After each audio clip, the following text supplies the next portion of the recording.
sou Camila Zaru e esse é o segundo episódio do Pergunte ao Estagiário. Nós somos estagiários, nós somos estagiários, nós somos estagiários, nós somos estagiários, nós somos estagiários, nós somos estagiários, nós somos estagiários, nós somos estagiários. Olá, gente, eu sou o André. Olá, André, eu sou o Sérgio. Eu sou a Camila. Camila é a nossa cobaia, quer dizer, desculpa, nossa estagiária da vez. Esse é o segundo episódio da nossa série Pergunte ao Estagiário. Vamos lá, Camila, é o seguinte. O tema é: o que é um exorcismo em 2018?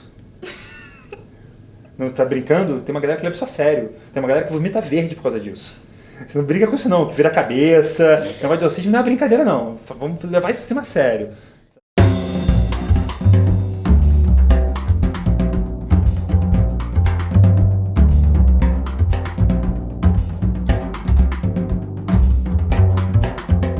Então, para começar, exorcismo é mais comum do que você pensa, mas não é tão comum assim.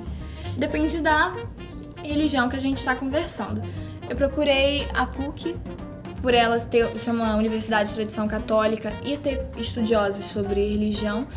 Entrevistei o padre Jesus Hortal, por ser uma pessoa conhecida no Rio de Janeiro, ele é ex-reitor da PUC, e por ser um pesquisador tanto da religião católica quanto de outras religiões. Bom, atualmente eu não conheço que o judaísmo pratique o exorcismo. Não. Onde há muita prática de exorcismos alegados é nas igrejas chamadas pentecostais. O exorcismo na igreja católica ele é um ritual privado, ele não pode ser nunca um ritual público por diversos motivos, para preservar a pessoa, para que o ritual seja um ritual sério, não seja um espetáculo. O exorcismo é uma ajuda a alguma pessoa que está sob uma influência forte, extraordinária, isto é, que não se encontra de maneira comum de Satanás ou de algum anjo caído, ou de alguns anjos caídos.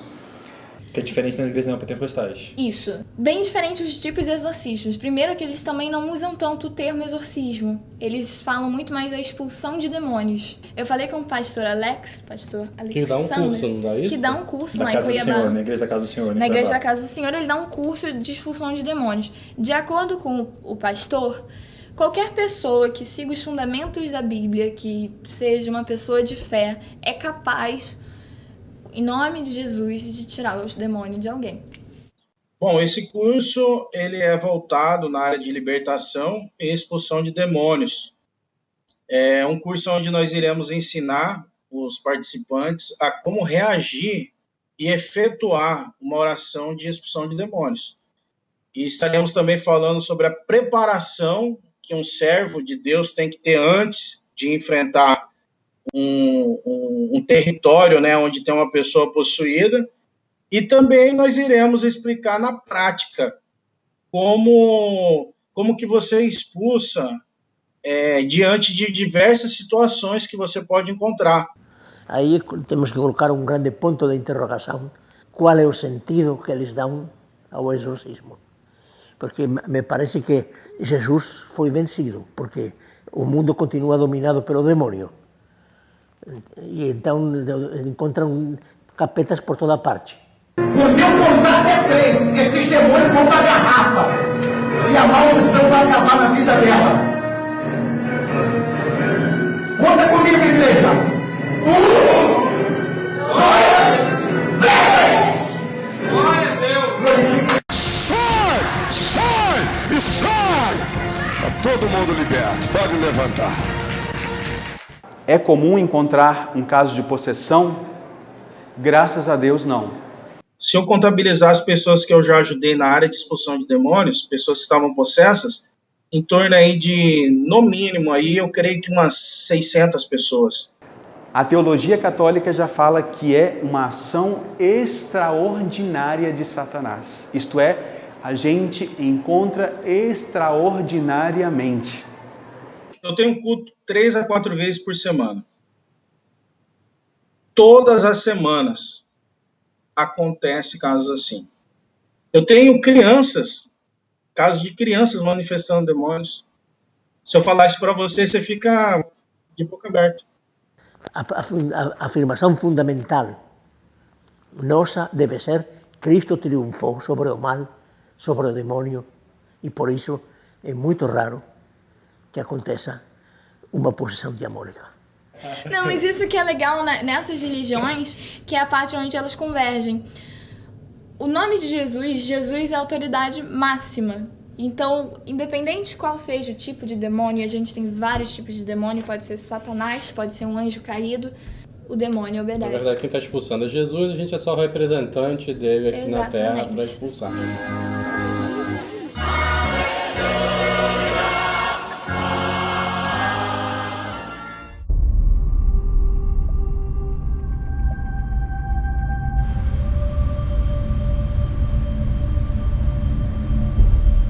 O ritual do exorcismo foi reformado após o Concílio Vaticano II, portanto já em tempos bastante recentes, foi já nos anos 60 do século passado.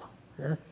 E lá se diz expressamente que tenham muito cuidado, né, em não aplicar exorcismos sem verdadeira comprovação. E por isso tem que ir primeiro com muita calma, olhando, percebendo, ver se é ou não é, etc, etc. E aí, então, dependendo disso, da comprovação. Tá, mas peraí, eu tô confuso, vamos lá, vamos deixar, porque eu acho que o demônio tira o demônio de mim. Mas hoje em dia, como é que alguém chega e fala assim, cara, esse sujeito tá possuído pelo demônio? Pra você ver que uma pessoa tá possuída, você tem que descartar todas as hipóteses que não é um transtorno físico ou um transtorno mental. Para isso, a pessoa tem que passar por diversas consultas com psiquiatras, com médicos, psicólogos, com o próprio padre, até falar, não, realmente isso passa da questão da medicina. Não é apendicite. Não é apendicite. É o capeta. É o capeta. Dr. Tenney diz que os raios-x deram negativo. Em outras palavras, normal. E sobretudo com o progresso dos estudos psicológicos. E se foi percebendo que muitas coisas que eram atribuídas à possessão diabólica, na realidade não eram.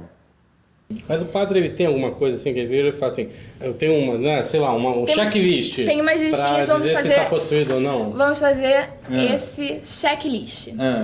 Pessoa está dizendo muitas palavras de língua desconhecida ou consegue entender quem está falando assim.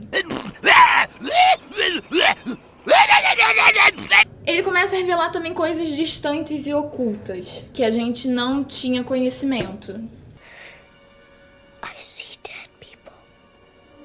Manifestar a força acima do normal.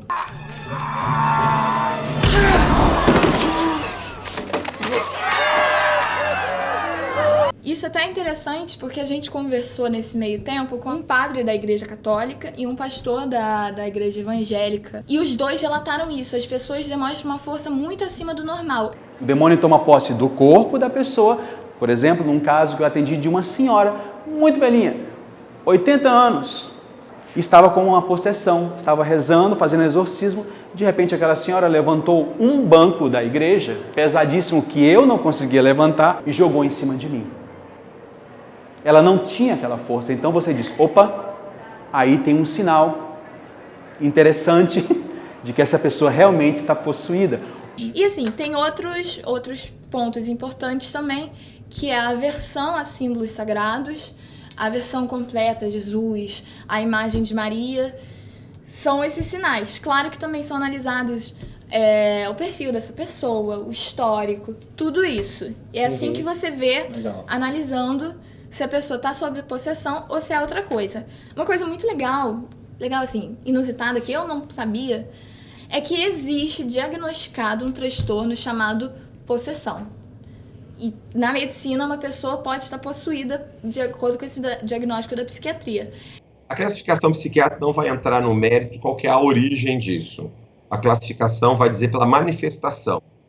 Tecnicamente, a possessão é um estado em que a pessoa, no estado de transe, ela se sente controlada por uma outra personalidade e que ela atribui essa personalidade como algo externo, como uma força espiritual externa. Pode ser um demônio, um espírito, uma pessoa desencarnada, ou alguma outra entidade espiritual que ela assim o considere. E isso é recorrente, gera sofrimento no indivíduo, ele não tem controle. Isso é o que nós chamamos de transtorno de transe e possessão, tecnicamente. Então, muitas vezes a psicoterapia vai ser útil, às vezes medicação, mas também pode ser que o apoio espiritual pode ser útil para essa pessoa, se for parte do seu contexto cultural e religioso também. E você acredita em exorcismo? Agora, depois disso tudo, do que você viu, do que você pesquisou. Bem, que existe, pode existir. Eu prefiro não me meter nisso. E eu acredito que se existir exorcismo, eu acho que não vai ser da forma que a gente vê no filme de uma pessoa andando que nem uma aranha no teto.